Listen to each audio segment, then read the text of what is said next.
شاب عراقي تزوج فتاة اللي حبها وعشقها من بعد عناء طويل وبعد مشاكل كثيرة مع أهلها، ولكن في فترة زواجه حست بعض الأمور والصدمات. اسمعوا هذه القصة. السلام عليكم ورحمة الله وبركاته. قبل لا نبدأ بالكلام رددوا معي، خلي نصلي على رسولنا الكريم محمد بن عبد الله صلى الله عليه وسلم. اللهم صل على محمد وآل محمد. قصتنا اليوم تتكلم عن رجل شاب عراقي، هذا اسمه جاسم. جاسم حب فتاة من منطقتهم وعشقها وعانى معاناة شديدة، يلا قدر يقنع أهلها ويعطوه إياه. تزوجها لهذه الفتاة، وبعد مرور تقريبا سنتين على زواجه الله سبحانه وتعالى ما رزقه بأطفال. وتدرون مثل هذه المسائل يكثر الكلام واللغط، أنه طلقها، تزوج بمكانها، تزوج غير وحده، لكن هذه معشوقته، هذه ما يفرط بيها.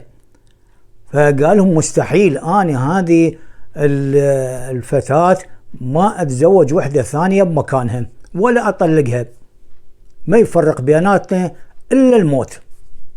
سبحان الله. ومضت سنوات بعد وما رزقوا بأطفال، ما خلوا طبيب ما راحوا له، كل ما يذكروا لهم دكتورة أو دكتور يروحون يراجعون هذا الطبيب، ولكن ماكو أي فائدة. وكل طبيب يروحوا له طبعا يعيد فحوصات وتحاليل ومن هالأمور هذه، وينطيهم بعض العلاجات والمقويات والمنشطات، لكن ماكو أي نتيجة. ومن بعد مرور 10 سنوات على زواجهم، جاسم كان يشغل فد حيز أو مكان بالدولة العراقية، إلى فد مقام معين، مقام عالي.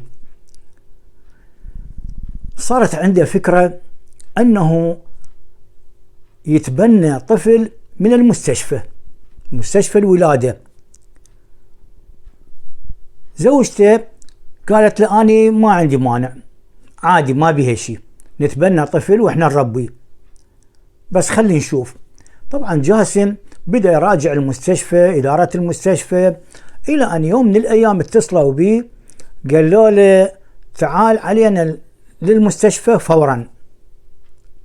راح لهم لمستشفى الولادة، ومستشفى الولادة قالوا له هذا طفل، هذا أمه ولدته، والظاهر أهله ما يردوه لأنه أمه تركته وهربت من المستشفى، وكانت الولادة بشكل سريع، حتى الظاهر ما ماخذين بيانات من عندها، فما يعرفون أي شيء عن لا أمه ولا أبو ولا أي شيء. فأنت راي الطفل تأخذ هذا الطفل؟ قالوا إيه والله آخذه. عملوا له كتاب وأخذ إلى مركز الشرطة. بعد موافقة مركز الشرطة أخذ هذا الطفل لبيتهم، ومباشرة زوجته بدأت تقوم بواجب هذا الطفل وبدأوا يربونه.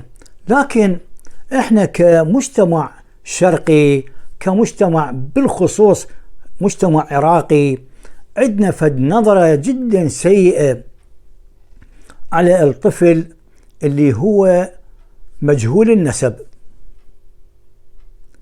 هاي مشكلة. مجهول النسب يعني ما يعرفون أمه وأبوه، هذا يختلف عن اليتيم. اليتيم معروفين أمه وأبوه، كأن ماتوا في حادث معين أو شيء وبقى هذا الطفل يتيم واستلم مثلا دار الأيتام.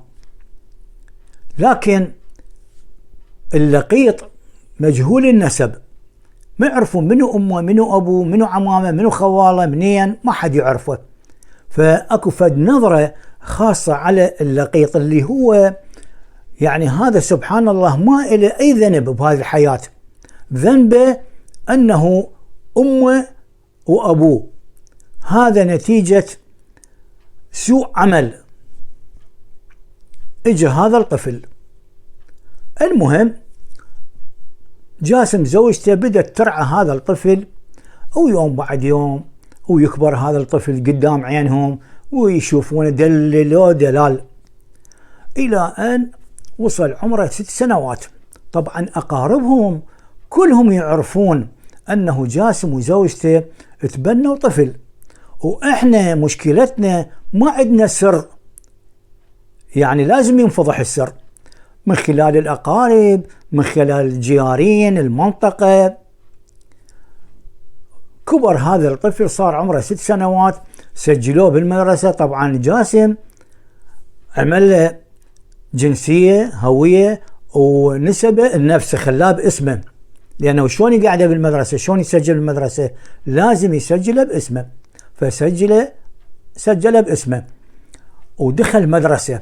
وسبحان الله هذا الطفل سموه محمد جدا ذكي بالمدرسة من أول ابتدائي، كل درجاته كانت مميزة، واستمر على هذا المنوال إلى أن وصل المتوسطة. وبالمتوسطة أيضا محمد كان درجاته عالية ومستمر، وكمل متوسطة وراح للثانوية، كمل الثانوية وبامتياز، ودخل من الثانوية كلية الهندسة، وراح إلى الهندسة المعمارية، وكمل أيام كلية الهندسة، سنوات كلية الهندسة، وكان جدا ذكي. كمل هندسة وأصبح محمد مهندس، وتعين موظف مهندس بالدولة. وأبوه كان جدا فخور به ويحبه حب جدا شديد، بحيث محمد كان بعد أول ما بدأ صار بالثانوية، يعني صف الرابع الثانوي، أبوه بقد ما مدلله اشترى له سيارة. وكان في وقتها مو كل إنسان، مو كل واحد يقدر يعني يوفر لابنه السيارة، خلاه يصعد سيارة ويسوق بيها وابنه فرحان ومكيف. المشكلة من اشترى له سيارة بالرابع ثانوي، أبوه من ابنه بالمتوسطة كان بباله أنه يتكلم مع ابنه محمد ويحكي له قصته، يقول له أنت مو ابننا، إحنا متبنينك. لكن زوجته الجاسم كانت تقول له خطية بعد صغير وأخاف ينصدم. لكن كل ما تمر الأيام والسنوات هو مو من صالحه. المهم إلى أن وصل إلى الرابع ثانوي، أبوه أو جاسم اللي متبنيه فد يوم قال له يا محمد تعال اجلس يمي وأنا عندي فد كلام وياك. طبعا زوجة جاسم كانت موجودة وجالسة وياهم. بدأ يشرح له ويمهد له الطريق إلى القصة مالته.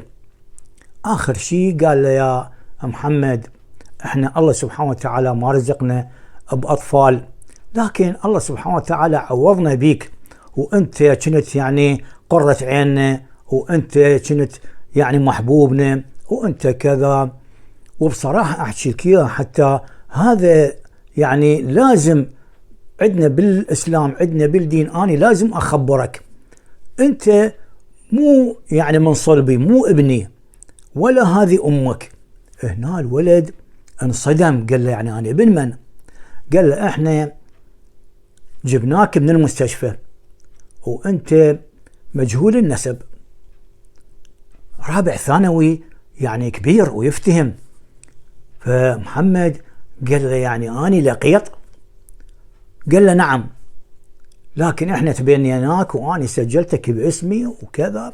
فشرح له هذا الموضوع. لكن محمد بقد ما كانت الصدمة شديدة عليه، ما متوقع يعني هل معقولة اني هذا وضعي وهاي السنوات عمري واني يعني افتخر هذا ابويا وهذه امي وهذه كذا، وبعدين يطلع لقيط.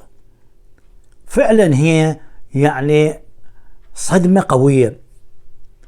محمد هرب من بيتهم، وبقى تقريبا أسبوع وهو هارب من البيت. أمه وأبوه يعني جاسم وزوجته ما خلوا مكان ما فتشوا عنه ويدورون وماكو محمد، ويذرفون الدموع ويبكون محمد وين راح. ويرجع جاسم يلوم نفسه، أنا سويت، وأنا ليش قلت له، وأنا لو باقي ساكت أحسن. المهم بعد الأسبوع محمد ما عنده أقارب، ما عنده أحد يروح له. رجع لهم محمد، رجع وهو مكسورة نفسيته، ما يحب يتكلم مع أي شخص. أبوه احتضنه وبوسه وقال له يا ابني كل إنسان ونصيبه بالحياة، وأنت هذا نصيبك ولازم أنت تقبل بالنصيب. المهم أبوه حتى يجبر بخاطره أخذ راح اشترى له سيارة، وأخذ وياه إلى معارض السيارات وبدأ يتكلم وياه، قال له اختار أي سيارة تعجبك، أي سيارة تعجبك قل لي أشر لي عليها وأنا أخذ لك إياها. وفعلا محمد في وقتها اختار في سيارة يسمونها سوبر كراون ياباني، اختار قال له أريد هاي السيارة، هذا اللون اللي أنا أعشقه وأحبه. وفعلا اشترى له السيارة وكان محمد فرحان بيها. بعض الشيء نسته الصدمة، إلى أن كمل الثانوية مالته وراح إلى كلية الهندسة. وبكلية الهندسة جاسم كان مو يصرف صرف، وإنما يبذخ بذخ عليه من أرقى أنواع الملابس وأرقى أنواع الأكل ياكله محمد، شنو اللي يريده يقولوا له حاضر. إلى أن كمل كلية الهندسة وتعين بالدولة كمهندس. لكن باقي فد غصة في نفسه وفي قلبه، ودائما هو يفكر أنه هو أقل شأن من بقية العالم، من بقية الناس.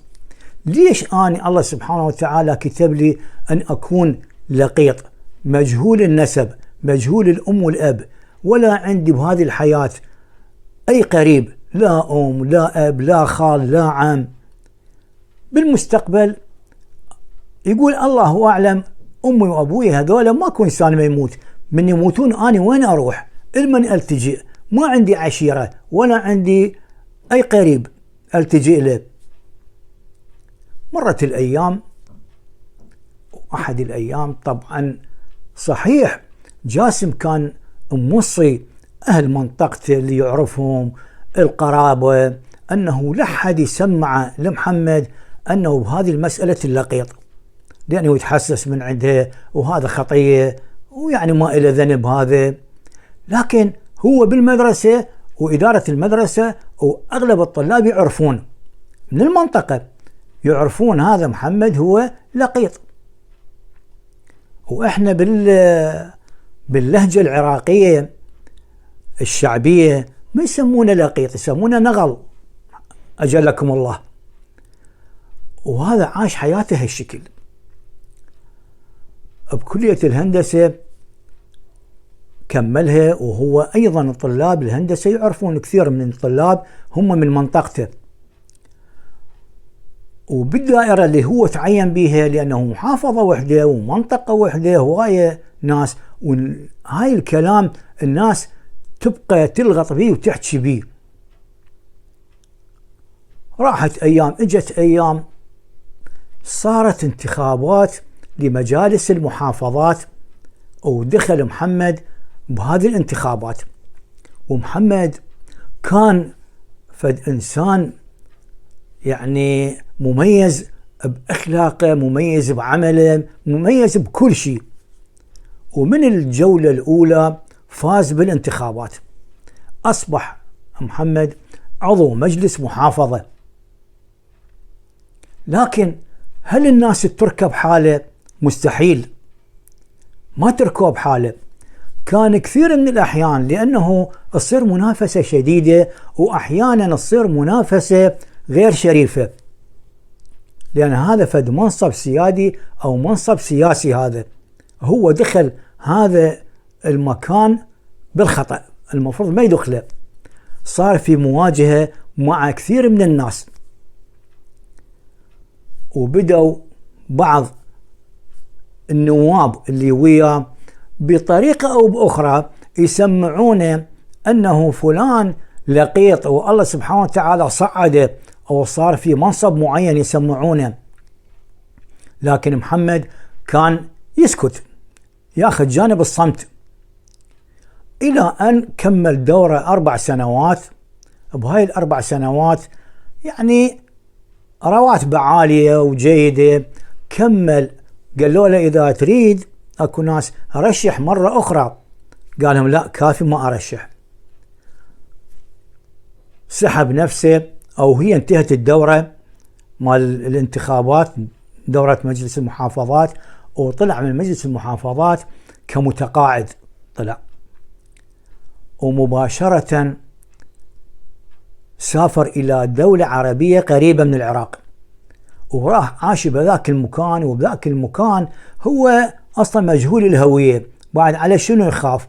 راح بذيك الدولة العربية بدأ يبني حياته من جديد، وقدر يتعرف على فتاة وحبها وتزوجها. ما سئله بذيك الدولة أنه أنت أهلك وكذا من هالأمور هذه. طبعا بهذه الفترة هو كان في مجلس المحافظة، أمه اللي ربته توفت، وأبوه توفى جاسم، بقى فعلا محمد هو وحيد بهذا العالم، وظل عايش بذيك الدولة العربية اللي هو كان عايش بيها. وهذه مشكلة بعض الناس اللي الله كاتب عليهم أنه يعيش حياته لقيط، مو ذنبه هو ولا عيب عليه. الذنب اللي أخطأ أمه أو أبوه وأنجبوا هذا الطفل اللي يتحمل في الدنيا وزر أعمالهم السيئة. هاي نهاية القصة، وأستودعكم الله الذي لا تضيع عنده الودائع، والسلام عليكم ورحمة الله وبركاته.